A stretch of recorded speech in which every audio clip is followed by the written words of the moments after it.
இந்த பூச்சாண்டி வேலையெல்லாம் காட்டுறதை விட்டுட்டு தில்லா கெத்தா நேர்மையா எலெக்ஷனை சந்திக்க வாங்க சார். பாத்துடலாம் சார்.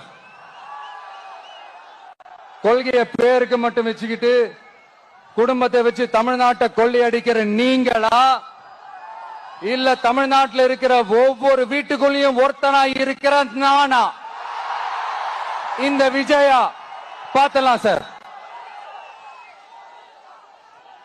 இனிமேலும் இந்த தடைகள்லாம் போட்டீங்கன்னா நான் நேரடியா மக்கள்கிட்டயே பர்மிஷன் கேட்டுருவேன். மக்களே நீங்க சொல்லுங்க, நான் உங்களை பார்க்க வரக்கூடாதா? நான் உங்களோட பேசக்கூடாதா? உங்க குறைகளை நான் கேட்க கூடாதா? உங்களுக்காக நான் குரல் கொடுக்க கூடாதா? இப்படி நமக்கு தடையா போடுறாங்களே இந்த திமுக அரசு மறுபடியும் ஆட்சி